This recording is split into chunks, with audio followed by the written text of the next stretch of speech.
dividing Western Europe and destabilizing and weakening the EU is sort of like a Russian Soviet Union policy for like the last 60 years kind of thing, right? So actually together, our regulations and our standards and our efforts at climate change is a lot stronger actually, than if we were to act alone. That's sort of my opinion. Okay, thank you, Tom. I'm going to ask again for a question from Romania. Peter Graham, Romania, from undecided. I know that Peter Graham is undecided, so. Yeah, a couple of things I think. First of all, Neil, you said that 60% trade tariff would be put against smaller African countries if they want to sell their goods to us. That wasn't really came out properly. Yeah, I didn't have time to finish. So I'd like to kind of expound on that. Yeah. And also this idea of a European army. I know this has been set up and everything, but is that a bad thing, and why is it a bad thing? Okay, that's two questions, and I'll ask Neil to answer the first one, and also if the other side would like to address it, and then perhaps Colin can answer the second one. Okay, go ahead. So on the topic of what I was talking about was the common agricultural policy. So this is essentially, it was one of the earliest designs within the European Economic Community. It was primarily designed in France's interests. France had a very strong agricultural base, and whenever they were angered, you still see it today, they put their tractors in the middle of the road and they light bonfires and the likes. So essentially what they did, they put up tariffs. So when poorer countries, especially those where agriculture is significantly higher as a proportion of their economies, when they tried to sell into Europe, they were met with an additional tax, which made them extremely uncompetitive. Now, in many African countries, just sub-Saharan especially, agriculture would make up about 40 to 60% of their GDP. So it was a really crucial area of their economy. But what the Common Agricultural Policy effectively did was lock those countries out and stop them from selling into a very wealthy part, a relatively wealthier part of the world, where it could have boosted their economies, and the particular point on coffee beans. So with Germany, they import coffee beans from Africa. There's the tariff applies to it, but they manufacture the coffee beans. And the manufacturing, so they prepare them, they process the beans, they sell them on. And these are things which could be done in those African countries. And the problem that it results in is that Germany, essentially, they sell these products, and the total amount that they gain from the manufacturing sales of this processed coffee is more than the total sales that the African countries make in coffee exports to the whole of Europe, their total exports. So that's why I think it's really immoral. It's really held back the development within many African countries. It's really impoverished them, and I think it's really absurd, to be honest. Okay. Just to address the second point? No, just can I get a response? Would you like to respond? I think the question is mainly why is Europe so hostile and protectionist against African economy? I mean, that's a really good point from Neil. I think that's a total injustice, right? What's the European food chain? Is that why we're He's in the middle of that, so he's not in trouble. So I mean, that's a great point, and it's an injustice. But does that mean we should leave? If we care about this, doesn't that mean we should stay and try to change that? Like, I think that's very important. And people make a lot of the fact that we don't have any influence in Europe, but we're like a single country that is actually causes the most sort of trouble in Europe, right? Because we keep demanding that we have more democracy. We opt out of the EU, the Euro. Sorry, we opt out of we have all these different opt-outs. We have power to make a difference, right? If we leave, we don't have power to make a difference, right? So I mean, it's not like this sort of protectionism has been happening throughout history. It's not just the EU, right? We're also we have a lot of blame on our shoulders as the British Empire for doing having some of these policies as well, causing problems and all the history of colonialism, etc., etc. Don't need to go into that, but the fact is. Now, if we believe that, then let's make a change. Let's make effort. Let's use our power to do that. And we're going to do that by staying in the EU. Britain can't do anything about that now. Could you keep the microphone on that side, and we're going to address the second part of Peter's question, which was, what's wrong with having a European army? And I'd like to ask Mr. Bragg and then Mr. Curtis to reply to that. Don't really have so much to say about that. I mean, I think the jury's out on that. I don't think it's going to happen anytime soon. NATO is certainly a point of tension. It's one of these things that are talked about, lots of things are talked about in Brussels and other places for years and years and years. Some of them never happen, some of them materialise eventually. But I don't think it's a very important issue on the table right now for Brexit, so I don't see a point in discussing. Okay. Dr. Curtis, would you like to? Yeah, I think just to pick up briefly on Mark Brown's point, yes, it's quite right, it's not an important point for Brexit. The reason being that they've delayed the discussion until the day after the referendum, because they know that this is toxic, because British people would be furious, most of us, if they thought that our army was going to be going to war for decisions that were made elsewhere in Europe. It is fundamentally vital for a nation state, for any country, for the people who are going to fight and put their lives on the line, but they are doing it for their fellow countrymen. And it's very important that the country be united around them, and it's important that they be seen to be. We are waiting for the publication of the Chilcot report because we had a war with Iraq, and people remain furious to this day that this war was fought under false pretenses, many would say, by Tony Blair, because he went behind the people's back, and he said he took us into a war which the country in the end didn't really believe in, and they didn't really make a proper decision on. We remain furious, and the solidarity of the British people with the armed forces and morale has suffered incredible damage as a consequence of that. Can you imagine if there was a cause which the British people were not interested in fighting, but our army was sent abroad because people in France and Germany or East Europe somewhere decided that they wanted to do it? For example, you can think of your own examples, but it is unthinkable, it is unspeakable that the British army would be asked to fight for a cause which the British people themselves did not believe in. I think that would do untold damage to the British army, and as such, it would probably do untold damage to any concept of a European army, which without the British army is a pretty weak idea. Okay, thank you very much. No, I'm sorry. I'm sorry. I'd just like to say that it's yeah, but that's not the way it works. Somebody else is going to ask a question.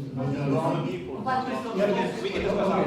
I'd just like to say, it's 8:50. I'm enjoying this and I can do this all night. Are you happy to keep going with more questions? The point is, I heard that there's a... Oh, okay, no, I'm sorry, there's a lady behind you who hasn't had a chance to speak yet. So, Christabel, could you go? Sorry, I don't know if this is a different point of continuation. It's for both sides. There's been talk about we have the power to change things in Europe, or we actually have no power in Europe. I'd just like a bit of clarity for example, the example that we both agreed on was the injustice of this particular African farmer situation. So how, say I wanted to make a difference and I wanted to change that fact, if we remain in the EU, how would I be able to go about making a difference so that I could change that? And if we left the EU, how would I do the same thing? Okay, Neil together, and then we'll ask the other two. Just before you go, some of our panelists do have to leave, so after this we're going to have 3 more questions, and then we're going to have the closing remarks of 1 minute if anybody has anything to say on the planning. Then we'll have a quick straw poll. So, Neil, go ahead. So, I think the first point that I would make is that major changes, major changes such as an overhaul of the common agricultural policy, which I just mentioned, would require treaty change. It would require a new drawing up of a new agreement between the nation states of Europe. It's a very unwieldy process. It's very difficult to achieve. And the truth is that it very much depends on what the appetite is amongst the various leaders within Europe. And on issues like this, I think that it would very much slide down the agenda of the nation states within Europe. They wouldn't prioritise this over, say, solving the Eurozone crisis, the Euro currency crisis at the moment. So in terms of treaty change, I don't think you'd get very far. Now, as I mentioned earlier, the European Commission has the sole ability, I didn't say that they impose laws, I said they have the sole ability to initiate legislation and to repeal legislation. So you couldn't force You couldn't get your member of European Parliament to force the European Commission to do this. The only way that it could happen if there was sufficient diplomatic pressure. But again, when you're dealing with 28 nation states, that's an extremely difficult thing to do, and especially, as I said, when it's such policies like this, they're built in the interests of certain nations, and in particular, the common agricultural policy was built in the interests of France. So I think ultimately, it's a very difficult process, and that it's not quite the same as the sort of pressures that you can put against your local government or with national governments, where there's a much more direct relationship. I'm sure you know who your MP is, but I doubt you know who your MEP is. Okay, thank you, Neil. Would you like to respond?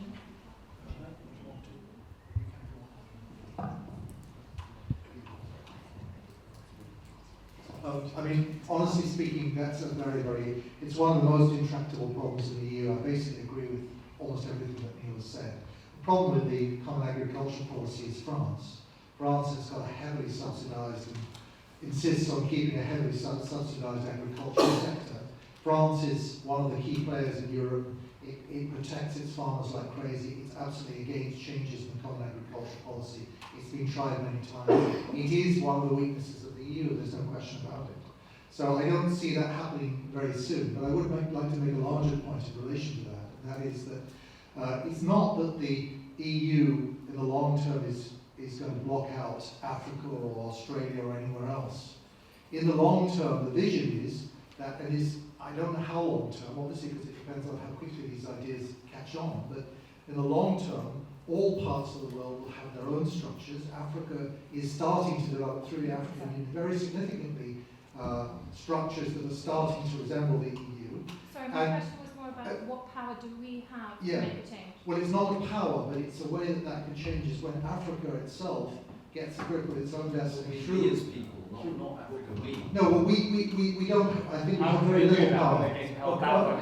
Technically not, and also in terms of practical politics, not either. I don't think so. I think it's one of the more intractable problems, as I said. Okay. Sorry, I think we're ending up time, so let's just move on to the next question. Robert, you did put your hand up, so you can take the microphone. Please, if you have a particular person who's addressing to say. This is more, I suppose, for the Remain side. It's about democracy in Europe. About 5 years ago, there was a massive economic crisis, massively badly hit large parts of Europe. And one of the consequences was that Greece had to undergo austerity measures. The Prime Minister of Greece at the time decided that these austerity measures would hit everyone's jobs and living standards really badly. I think we need to have a referendum about this and ask the people.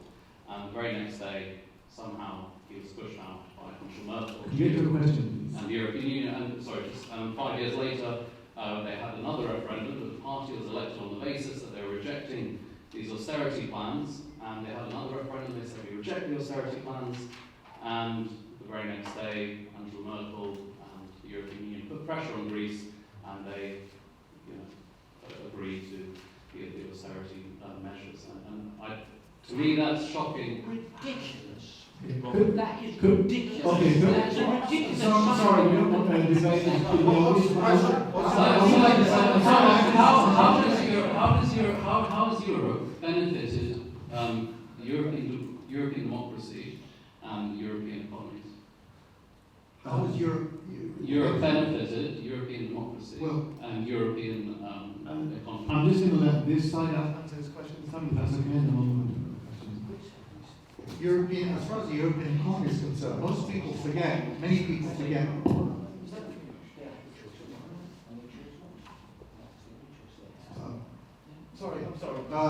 Most people forget that the UK economy back in the 70s already, when we were just a member of the EU, but only just, was in an absolute shambles under the Labour government at that time. We were not economically healthy. We are now hearing the Brexit side saying, well, we're the 5th largest economy. Well, but just a minute. The fact is that our strength as an economy, the fact that we are the 5th largest or strongest economy in the world, the largest economy, is to a great extent, not exclusively, to do with the fact that we are members of the European Union. And that's a fact. I mean, Despite no, I mean, because of. Okay, thank you. It's been, how exactly? Yeah, okay, I'd like to well, we have a I'd like to free raise trade area questions where on those. 45% of our trade is down with that area. There are no tariffs, there are no barriers, there are no extra costs. If you want to sell whatever you want to sell, into 10.1 million net per year. Okay, this question is now finished. I'd like to have two more questions, right? I'd like to continue with the Haynes dynasty and William had his hands up and get one question. And then for the final question, I'd like to ask a lady in the audience to ask a final question. Is there not a veto? Okay, so Mr. William Haynes, could you please ask a question? And Michael is the other. I was just going to answer Christopher's question, actually. Oh, so you want to answer the question? Well, I have another Okay, question. we'll give you an honorary panelist question. Go ahead, please. If the UK wanted to change its trade policy with Africa and taking coffee outside the EU, it could do that. It could change its own relationship with Africa and taking coffee. Within the EU, it can't do that. So that's one of the things. We could have our own trade arrangements